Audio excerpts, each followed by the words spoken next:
RSS chief Mohan Bhagwat press conference कर रहे हैं, चलिए आपको सीधा वहीं ले चलते हैं। इंफॉर्मेशन क्रैमिंग नहीं, तो मनुष्य सुसंस्कृत बने, मनुष्य वास्तविक मनुष्य बने, इसको शिक्षा कहते हैं। वो शिक्षा मिलती है तो मनुष्य विष का भी उपयोग दवाई के रूप में कैसा करना ये खोज लेता है। ऐसी शिक्षा अपेक्षित है। अपने देश की शिक्षा बहुत पहले लुप्त हो गई, लुप्त की गई। एक नई शिक्षा पद्धति इसलिए लाई गई कि हम लोग सदा विदेशी आक्रमकों के या विदेशी हमारे उस समय जो शासनकर्ता थे, हम उनके गुलाम थे, उनकी गुलामी में हम सदैव बने रहे।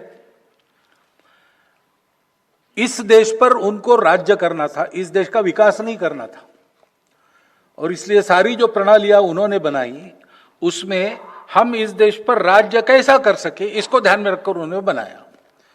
उन्होंने इस देश को जीता था, इस देश को उनको अपने अधीन रखना था, उसके लिए जो करना है वो उन्होंने किया।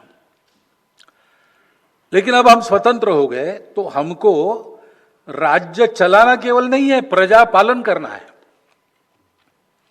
उसकी मानसिकता निर्माण होना, उसके लिए आवश्यक वो सारी जानकारी भूतकाल की भी बच्चों को मिलना, जिससे उसमें ये गौरव पैदा हो सके कि हम भी कुछ है, हम भी कर सकते हैं, हमने करके दिखाया है। ये सब परिवर्तन होना आवश्यक था। थोड़ा बहुत होते होते पिछले सालों में और इसका अवेयरनेस ज्यादा बढ़ा है, और इसलिए नई शिक्षा नीति में ये सारी बातें लाए, ऐसा प्रयास चल रहा है। कुछ बातें हो गई ऐसा मैं सुन रहा हूं, कुछ बातें होने वाली है, लेकिन शिक्षा में ये प्रणाली इस प्रकार बदलना, प्रशासन में भी इस प्रकार की प्रणाली बदलना ये आवश्यक है। उदाहरणार्थ मैंने सुना, अब वो पुरानी बात है, अब होगी ऐसा नहीं। नागपुर में, मैं नागपुर का प्रचारक था, तो एक सज्जन आ गए, वहां इनकम टैक्स कॉलेज है, केरल से आए थे, आईपीएस कैडर के थे। वो कार्यालय ढूंढते ढूंढते आ गए, और मुझे अटल बिहारी वाजपेयी से मिलना है। तो मेरे कार्यालय प्रमुख वो यहाँ नहीं मिलेंगे। नहीं, यहाँ से उनके पास मेरा संदेश जा सकता है। तो वो जनसंघ का कार्यालय, उस समय बीजेपी थी, बीजेपी का कार्यालय है, वहां जाइए। तो उसने कहा वहां गया था, वहीं से यहाँ भेजा है। तो अब क्यों भेजा मुझे मालूम नहीं, मैं नागपुर का प्रचारक था, इसलिए मुझे मेरे सामने ही उनको भेज दिया। मैंने कहा आपको अटल जी से काम क्या है? तो मुझे एलएक्यू करना है। क्या है एलएक्यू करना है? तो उनका मैं केरल से आता हूँ, केरल में हम लोग अपनी वेष्टी मुंडू वो लपेट के, एक कुर्ता पहन के, हाफ शर्ट अथवा फुल कुर्ता वो पहन के हम ऑफिस में जाते हैं, ऑफिस में काम करते हैं। पुलिस वाला हूँ इसलिए कभी कभी वर्दी में जाना पड़ता है, जाता हूँ। यहां मैं आया, नागपुर इतना गर्म प्रदेश है, गर्मी के दिन भी थे वो, मैं ऐसे ही वेश में गया तो मुझे डांटा गया कि you have to follow the etiquettes, और ड्रेस कोड है। तो मुझे लगा ठीक है, तो मैंने जाकर खादी भांडार में कुर्ता पैजामा जैकेट सब खरीदा, वो पहन के गया। उनका ये नहीं चलता है, ड्रेस कोड ऐसा है, पूरा सूट चाहिए, कोट टाई वगैरह वगैरह सब। तो मुझे ये समझ में नहीं आया कि यहाँ नागपुर में गर्मी के दिनों में ये कैसे चलेगा भाई, हम तो उबल कर आलू हो जाएंगे अंदर ही अंदर। तो मुझे एलएक्यू करना है कि ये कब बदलेगा। तो जब मैंने फिर उनको बताया अटल जी को, क्या पत्र भेजो, वहाँ दिल्ली में जाओ, यहाँ से वो बीजेपी का कार्यालय अलग है, बीजेपी अलग है, हम अलग है, सब समझाया। वो मान गए, अच्छे थे, गए होंगे पता नहीं। लेकिन इसकी चर्चा मैंने की तो लोगों ने बताया कि हमारे प्रशासनिक सेवा में ड्रिंकिंग एटिकेट्स सिखाए जाते हैं। अब ड्रिंकिंग एटिकेट्स ठीक है, पाश्चात्य देश, ठंड देश है, वहां ये उपाय करने पड़ते होंगे, तो वहां उसका एटिकेट भी है। हमारे यहाँ फॉरेन सर्विस में जो लोग जाते हैं शायद उनको ये ट्रेनिंग लेना पड़े, लेकिन सदा सर्वदा सबको ये सिखाने की क्या जरूरत है? तो कुछ परिवर्तन होना चाहिए। सब ऐसा ही है ऐसा मैं नहीं कह रहा हूं। स्वतंत्रता के बाद कुछ तो बदला ही होगा, क्योंकि अब लोगों का पालन भी करना है, लेकिन अभी भी गुंजाइश है। तो वो सारे परिवर्तन होने चाहिए और इसमें बहुत ज्यादा अप्रेंसिव होने की जरूरत नहीं। सब जगह अपनी परंपरा की, अपने मूल्यों की, अपने मूल्यगत आचरण की, यानी संस्कृति की शिक्षा देनी चाहिए। वो रिलीजियस नहीं है, वो सोशल है। हमारे रिलीजन्स अलग अलग हो सकते हैं, सोसाइटी के नाते हम एक है, ये समझकर वो कॉमन है। जैसे माता पिता को सम्मान देना, ये किसी रिलीजन में इसकी मनाही है क्या? बड़ों के सामने नम्रता रखना, अहंकार के अधीन नहीं होना, आदि आदि बातें एक विशेष है और अलग दिखती है। दूसरी जगह दूसरा है, उसके वहां कारण होंगे, उसके कारण होगा वो, मैं उसको खराब नहीं कह रहा हूं, लेकिन अपना अच्छा है। तो ये शिक्षा मिलनी चाहिए और ये एक तरह से यूनिवर्सल है, बहुत थोड़ा अंतर है। Good manners they are nearly universal. बस भोजन करते समय हाथ से भोजन करना कि नहीं, ये अलग है, लेकिन ऐसी छोटी बातें छोटी छोटी यूनिवर्सल है। तो इंग्लिश नॉवेल्स आप पढ़ेंगे तो ये नहीं मिलेगा ऐसा नहीं है। हम अंग्रेज नहीं है, हमको अंग्रेज नहीं बनना है, लेकिन इंग्लिश एक भाषा है, भाषा सीखने में क्या दिक्कत है? हमारे घर में, हमारा 3 पीढ़ी से संघ का घर है और इन संस्कारों की वगैरह कोई कमी हमारे घर में नहीं है। मैं 8वीं के क्लास में था तब पिताजी ने मुझे ऑलिवर ट्विस्ट पढ़ाया, प्रिजनर ऑफ झंडा पढ़ाया, अनेक इंग्लिश नॉवेल्स में पढ़ चुका हूं। इससे मेरे हिंदुत्व प्रेम में रत्ती भर भी अंतर नहीं आया है, नहीं आता है। एक भाषा के नाते जो कथा वस्तु है उससे बोध लेने के नाते हम पढ़ते हैं तो उसका दुष्परिणाम नहीं होता। लेकिन हमने ऑलिवर ट्विस्ट, चार्ल्स डिकेंस का पढ़ा और प्रेमचंद की कहानियां छोड़ दी, ये ठीक नहीं है। हमारे यहां भी है, साहित्य की कितनी उच्च परंपरा है, रामायण महाभारत से लेकर उपनिषदों की कथाएं देखो, आज तक चलती आ रही।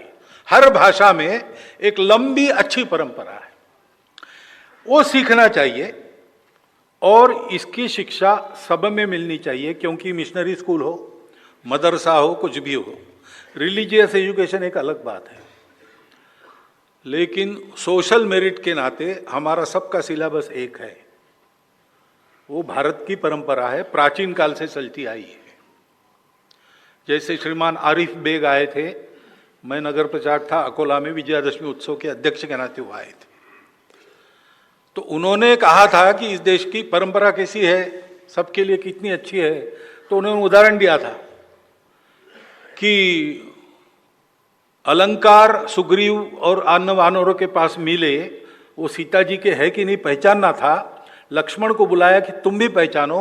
उसने कहा मुझे केवल पैर की पंजनियां दिखाओ, क्योंकि मैंने कभी सीता जी के मुख की ओर दृष्टि नहीं डाली, मैंने हमेशा उनके चरण ही देखे।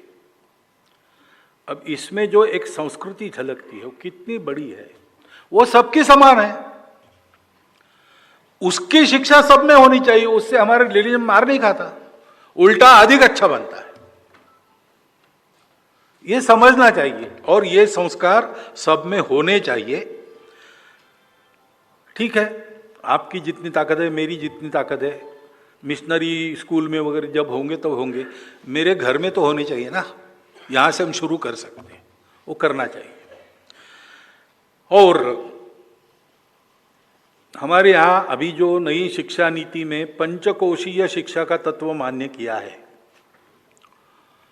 उसमें सभी कोशों का विकास, सर्वांगीण विकास, उसमें कला, क्रीड़ा, योग, ये सब है।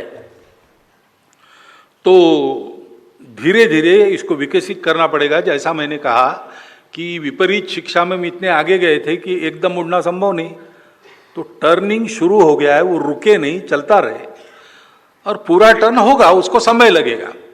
इसलिए करिकुलर गतिविधि नहीं, प्रत्येक मनुष्य को कला का अंग चाहिए। संगीत नृत्यम कला विहीना साक्षात पशु पुच्छ विषाणहीना, ऐसा कहते हैं।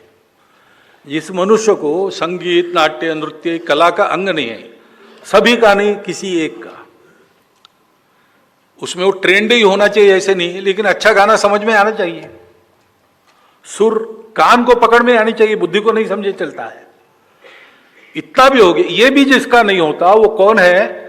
तो बिना पूछ सींग वाला पशु है, ऐसा अपने यहाँ कहा है परंपरा में। तो ये तो होना ही चाहिए, लेकिन इसमें एक अनिवार्य ये विषय जो है उससे काम नहीं होगा, ऐसा मुझे लगता है। क्योंकि मेरा अनुभव जो है, आप जिस बात को अनिवार्य करते हैं उसकी प्रतिक्रिया होती है। और छोटे बच्चों को, एक आदमी को कुत्ता था, उसको दवाई पिलाने को डॉक्टर ने कहा, और कहा कैसे पिलाएं? तो ये आसान है, उसको पकड़ो, घुटने में पक्का बंद करो, हिलेगा डुलेगा नहीं, फिर यहाँ दबाओ तो मुंह खोलेगा, दवाई डाल दो और मुंह बंद कर दो, और जब तक वो निगल नहीं लेता छोड़ो मत। पहले दिन उसने कुत्ते को पकड़ा कि सब किया तो कुत्ता जान गया, दूसरे दिन भी किया तो कुत्ता जान गया कि 8 बजे ये दवाई पिलाता है, तो वो भाग जाए। फिर उसको पकड़ के लाना पड़े तो छटपटाए, ये करे वो करे, कभी काट ले कुछ, लेकिन इसने तय किया था। ऐसा 3-4 दिन हो गई खटपट। उसके बाद एक दिन वो कुत्ते के झटके से वो दवाई की कटोरी गिर गई, तो सारी दवाई जमीन पर गिर गई। फिर इसने छोड़ दिया गाली देते देते। उसने देखा कुत्ता जाकर दवाई चाट रहा है, यानी वैसे देते तो वो ले लेता। तो ये कंपल्शन का ये भी परिणाम होता है, उसको हर में आवश्यक। संगीत जैसे विषय में, नाट्य नृत्य, इन विषयों में ये मनुष्यता का एक स्वाभाविक झुकाव उसमें रखता है, उसको जागरूक करना पड़ता है, कंपल्सरी नहीं करना पड़ता है, इसकी टेस्ट लगानी पड़ती है। वो होना चाहिए। वो घरों में भी हो सकता है, विद्यालय में और अच्छी तरह हो सकता है। हमको संगीत की रुचि कैसी लगी? हमारे चाचा गाते थे, अच्छे गीत गायक थे, रेडियो स्टार भी थे। उनके चलते, उनके अभ्यास के लिए घर में रिकॉर्ड्स आती थी, वो हम चाहे न चाहे वो सुननी पड़ती थी, सुनते थे।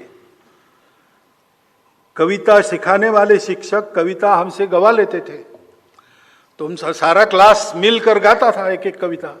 और अपनी भाषाओं की कविता में वृत्त छंद होता है, उसमें एक स्वर रहता है, तो उससे हमारे कान तैयार हो गया, स्वाभाविक आकर्षण पैदा हो गया। तो ये होना चाहिए। आज हम उस जीवन से अपने परिवार को दूर लेके आए हैं, ये सब हमारे यहाँ नहीं होता, वो होना चाहिए। विद्यालय में भी ये होना चाहिए। कभी कभी विद्यालय के सिलेबस में ऐसी कविताएं होती ही नहीं कि जिनको गा सके, और सुंदर सुंदर कविताएं हैं। ये सब देखना पड़ेगा, केवल कंपलसरी करने से काम नहीं होगा। वैदिक काल की 64 कलाएं जो रिलेवेंट है वो सिखानी चाहिए। गुरुकुल शिक्षा को मुख्य धारा, उल्टा करना चाहिए, मुख्य धारा को गुरुकुल शिक्षा से जोड़ना चाहिए। क्योंकि अपनी गुरुकुल शिक्षा है ना, वैसा ही मॉडल शिक्षा का फिनलैंड में है।